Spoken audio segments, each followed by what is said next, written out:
বিষয় ভারত ভাগ এবং বাংলা ভাগের কিছু কথা কেউ কেউ বলেন এই কথা মুসলমানরা নাকি ভারত ভাগের জন্য দায়ী। কারা কতখানি দায়ী আমরা অতি সামান্য ভাবে আমরা যদি পর্যালোচনা করি, আমাদের যে ইতিহাস যে রেকর্ড যদি মিথ্যা কথা না বলে, প্রাক স্বাধীনতা পর্বে আমাদের কোন অঞ্চলে লোক সংখ্যা কোন ধর্মের মানুষ কেমন ছিল একটু পয়েন্ট বাই পয়েন্ট আমি বলি। তপশিলি সহ হিন্দু জনসংখ্যার শতকরা হার বাংলায় ছিল 41.5 এবং মুসলমানদের ছিল 54, পাঞ্জাব 26.5 এবং মুসলিম ছিল 57, সিন্ধু 27.1, মুসলিম ছিল 70.7, বেলুচিস্তান শিডিউল কাস্ট এবং হিন্দু 08 অর্থাৎ অনলি 8% এবং মুসলিম 87.5%।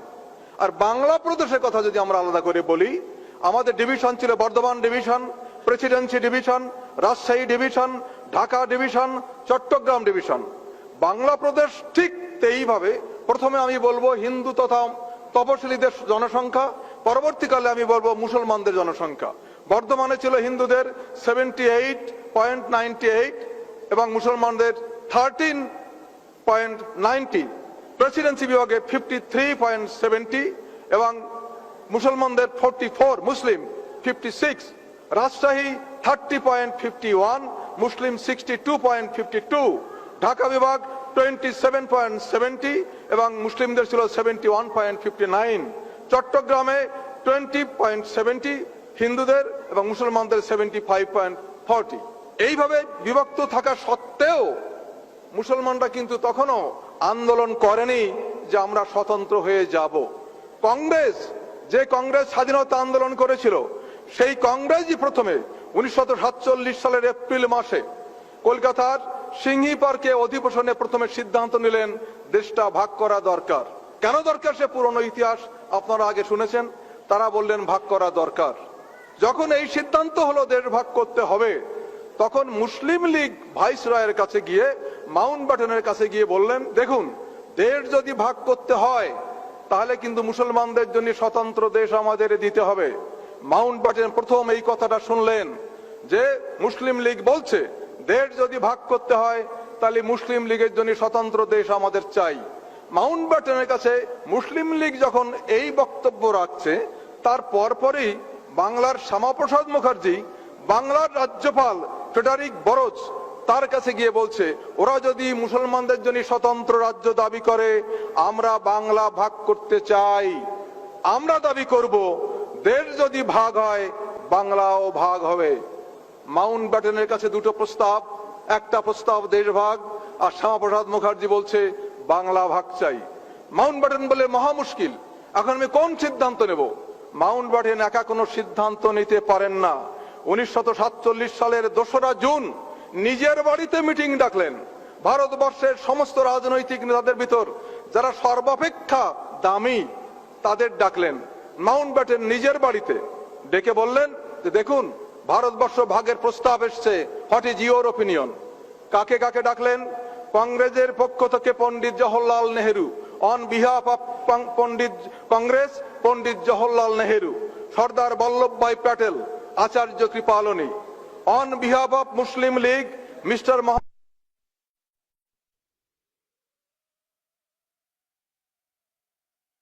Congress Pandit Jawaharlal Nehru, Sardar Vallabhbhai Patel, Acharya Kripalani, on behalf of Muslim League mister Mohammad Ali Jinnah, mister Liaquat Ali Khan, mister Abdur Rab Nishtar, আর শিখ জনগোষ্ঠীর পক্ষ থেকে সর্দার বলদেব সিং। এই 7 জন ব্যক্তিকে ডাকলেন আমাদের মাউন্টব্যাটেন তার বাড়িতে যে দেশ ভাগ করা যায় কিনা। বাবা সাহেব আম্বেদকরকে ডাকেনি।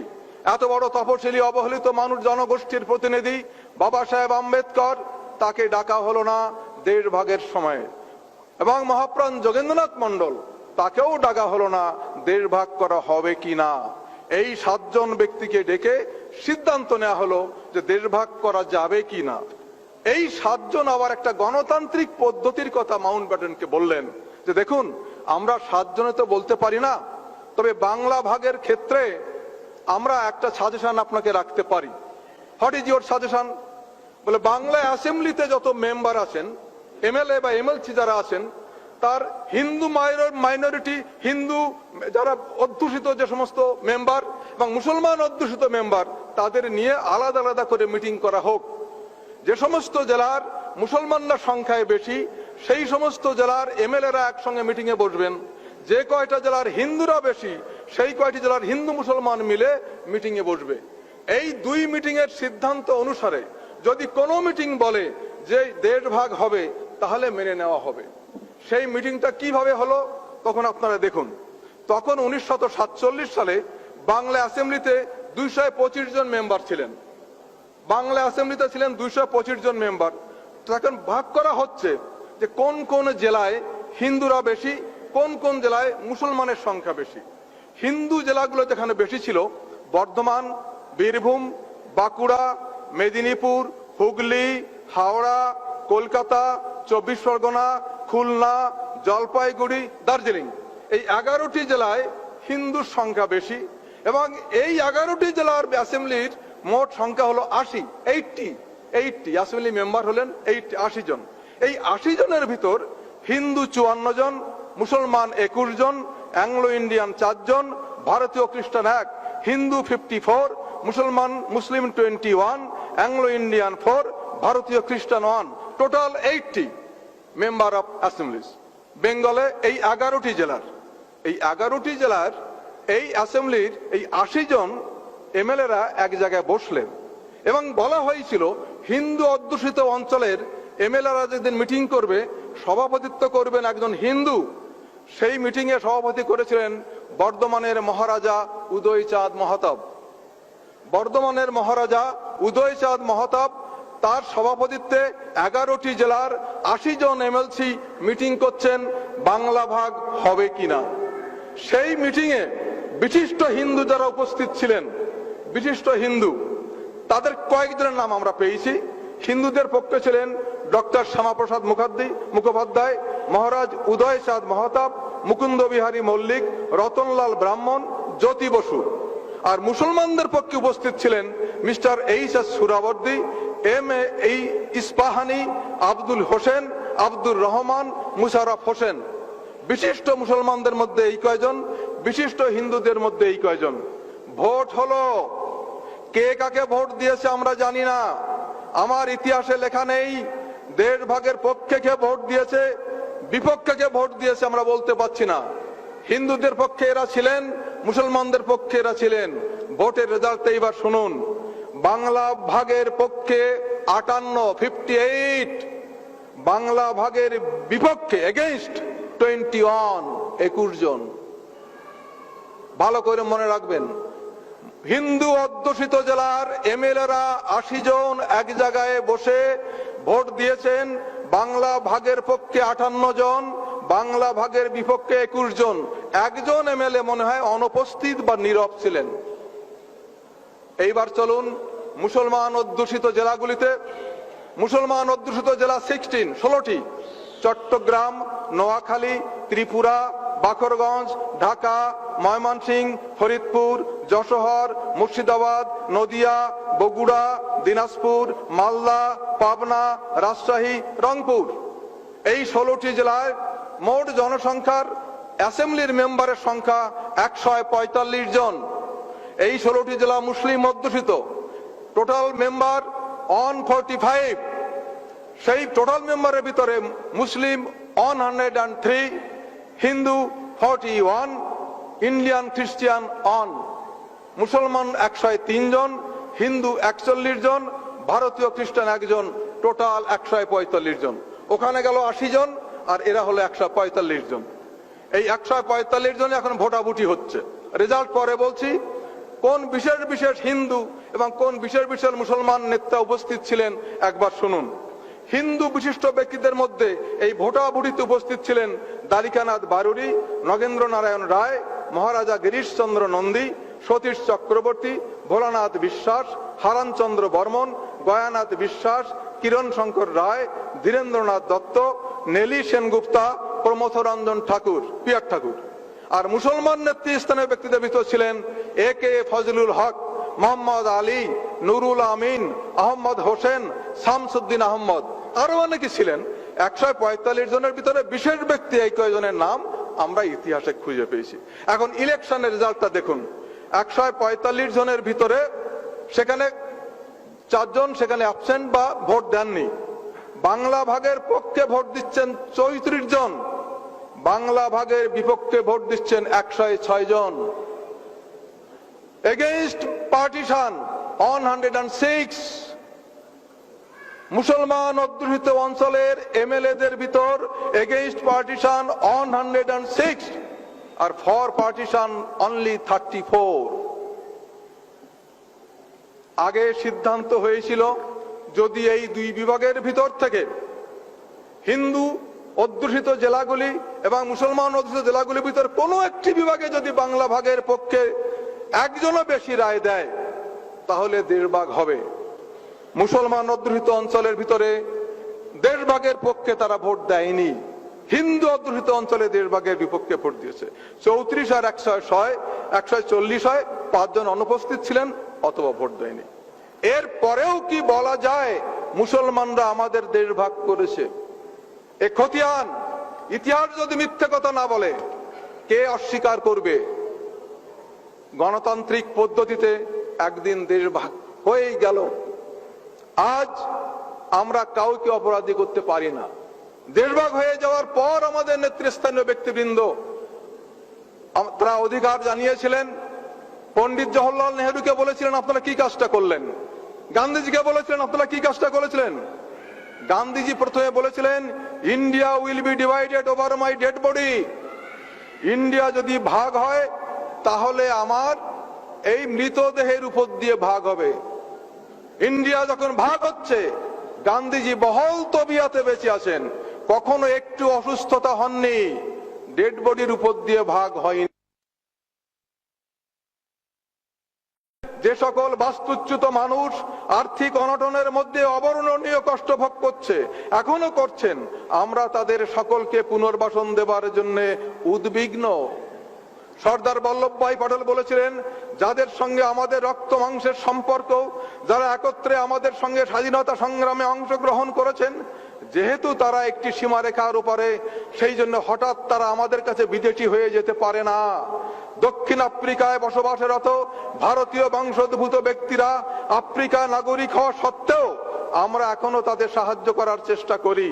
তাদের যদি আমাদের কাছে দাবি করার অধিকার থাকে তাহলে অপর অংশে যারা আটকে রয়েছে তারা সুনিশ্চিতভাবে আমাদের কাছে দাবি করবে। গান্ধীজি যখন বেঁচে আছেন তখন গান্ধীজি বললেন হিন্দু ও শিখ যারা আটকে আছে তারা যদি আর ওখানে থাকতে ইচ্ছা না করেন তাহলে সম্ভাব্য যে কোনো উপায়ে এখানে চলে আসতে পারেন এবং সেক্ষেত্রে কাজ হবে তাদের জীবিকার জন্য কর্মসংস্থান, তারা যাতে জীবনে স্বাচ্ছন্দ্যময় জীবন ফিরে পায়। এই তো ভারত ভাগের ইতিহাস। ভাগ করেছিল কারা? ব্রাহ্মণ্যবাদী মানুষ, মুসলিমরা নয়। কেন ভাগ করেছিল? বাংলা যদি ভাগ না হতো তাহলে প্রধানমন্ত্রী হতো মুসলমান, স্বরাষ্ট্রমন্ত্রী হতো শিডিউল কাস্ট। বাংলা যদি ভাগ না হতো তাহলে বাংলার গৌরব বহন করত মুসলমান আর খ্রিস্টানে। বিফোর পার্টিশন আপনারা জানেন যে 3 জন প্রধানমন্ত্রী হয়েছিলেন, 3বারই মুসলমান। এই বর্ণবাদী মানুষের তারা চমকে গেল, একই রে বাবা, বাংলায় চিরকাল ধরে এখানে লক্ষণ সেনের রাজত্বের আমরা চিরকাল মুসলমানের অধীনে থাকবো? It is quite impossible. কার মাথায় এই বুদ্ধি আসলো? শ্যামাপ্রসাদ মুখার্জি বললেন না, বাংলা ভাগ করতে হবে। কেন ভাগ করতে হবে? আমাকে রাজা হতে হবে। রাজা হওয়ার জন্য বাংলা ভাগ করলেন। আজ তাদের রাজা হওয়ার জন্য, তাদের অবসর বিনোদনের জন্য, তাদের আনন্দের জন্য দেশটা ভাগ করলো। আজকে আমার মানুষ পথে ঘাটে প্রান্তরে প্ল্যাটফর্মে তারা ভিখারির মতো জীবন যাপন করছে। আজ আমাদের কর্তব্য আছে না? আমাদের কর্তব্য আছে। দেশের 85% মালিক আমরা। আজকে সেই পার্টিশনের বিরুদ্ধে আন্দোলন করতে পারি। তারা আমাদের নাগরিকত্ব দেয়নি, তার বিরুদ্ধে আন্দোলন করতে পারি। তারা আমাদের পুনর্বাসন দেয়নি, তার বিরুদ্ধে আমরা আন্দোলন করতে পারি। আন্দোলন করতে হবে। যে কোনো পরিস্থিতিতে দেশভাগ হয়ে যেতে পারে, কিন্তু আমরা কি নীরবে চুপ করে বসে থাকতে পারি? It is not our duty. আমাদের একমাত্র পথ সংগ্রাম। বাবা সাহেব আম্বেদকর বলেছিলেন দেশ ভাগ হয়ে যাওয়ার সময় যে this swaraj is their swaraj, we are still slaves. এই স্বরাজ তাদের স্বরাজ, আমরা যে দাস ছিলাম আমরা এখনো সেই দাস আছি। If you want to live as human being you must stand on your own leg. যদি মানুষের মতো বাঁচতে তোমরা চাও নিজের পায়ে দাঁড়াবার চেষ্টা করো। বাবা সাহেবের সেই বাণী যদি আমরা অক্ষরে অক্ষরে পালন করতে পারি, তাহলে আজকে উদ্বাস্তুদের নিয়ে যে সিনেমিনি খেলা হচ্ছে, আজকে বামসেফের উদ্যোগে যে উদ্বাস্তু আন্দোলনের কথা আমরা বলছেন, যে নাগরিকত্ব বিল নিয়ে আজকে মহা সংকটে ফেলেছে, দেশ ভাগ করলে তোমরা আজকে আমরা বিচ্ছিন্ন হবে সমস্ত ভারতবর্ষের প্রান্তর থেকে প্রান্তরে ঘুরে বেড়াচ্ছে ভিখারির মতো, তারপরেও তোমরা বলছো you have no right to live in India. ভারতবর্ষে বাস করা তোমাদের কোনো অধিকার নেই, because you have no citizenship. What is this? কে দেশ ভাগ করেছিল? কার উদ্যোগে দেশ ভাগ করেছিল? কে চাইছে সিটিজেনশিপ? কি অধিকার আছে তোমার সিটিজেনশিপ চাওয়ার? আমরা আজকে দাবি করতে পারি না? পারি। তার জন্য সংগ্রাম, জীবনপণ সংগ্রাম। ভারতবর্ষের এই পার্লামেন্টের ভিতরে 1/4 মেম্বার আমার প্রতিনিধি, ওই অ্যাসেম্বলি আইনসভার ভিতরে 1/4 মানুষ আমার। তারা কথা বলে না। কোন রাজনৈতিক দলের থেকে তাদের আমরা পাঠিয়েছি? কেন তারা কথা বলে না? এই রাজ্যসভায় পাশ হয়ে গেল নাগরিকত্ব বিল, একজন এমএলএ এমপি পদত্যাগ করেনি। কি জন্য তাদের আমরা পাঠিয়েছি? What is their duty? আমাদের এখন নিজস্ব প্রতিনিধি নিজেদের পছন্দ করতে হবে, স্বতন্ত্র আন্দোলন গড়ে তুলতে হবে। যে মানুষটা পার্লামেন্টে গিয়ে কথা বলতে পারে, যে মানুষটা অ্যাসেম্বলিতে গিয়ে কথা বলতে পারে, প্রতিরোধ করতে পারে, বিক্ষোভ করতে পারে, আন্দোলন করতে পারে, সংগ্রাম করে অধিকার আদায় করতে পারে, সেই মানুষটাকে আমরা পার্লামেন্টে পাঠাবো। অন্য কাউকে পাঠাতে আমরা চাই না। আমরা ভিক্ষাবৃত্তি করতে রাজি আছি না। আপনারা সাবধান হন। Political power, capture the political পাওয়ার। বাবা সাহেব কি বলেছেন? মহারাষ্ট্রে এসেছি, বাবা সাহেব ছাড়া কোনো কথা নেই। Capture the political power for your emancipation. যদি এই জাতি রক্ত মাংসে তেজ বীর্য থেকে থাকে, আসুন সবাই সংগ্রামে ঝাঁপিয়ে পড়ি। আমাদের হারিয়ে যাওয়া অধিকার আমরা যে কোনো মূল্যে আমরা উদ্ধার করলো বাবা সাহেবের প্রচেষ্টায় এবং সাংগঠনিক শক্তিতে। আমাদের হারিয়ে যাওয়া অধিকার, আমরা মানুষের মতো বাঁচতে চাই। কেননা ভারতবর্ষের বৃহত্তম সংখ্যক নাগরিক আমরা কেন ভৃত্য হয়ে থাকবো? 15 জন মানুষ আমাদের কেন শাসন এবং শোষণ করবে 85 জন মানুষকে? অতএব আসুন আমরা সাংগঠনিক ভাবে আন্দোলন শুরু করি। সেই আন্দোলনের পরিপ্রেক্ষিতে উদ্বাস্তু সমস্যা, তপশিলি সমস্যা, মূল নিবাসী সমস্যা, সমস্ত সমস্যা সমাধান হয়ে যাবে। জয় ভীম, জয় ভারত।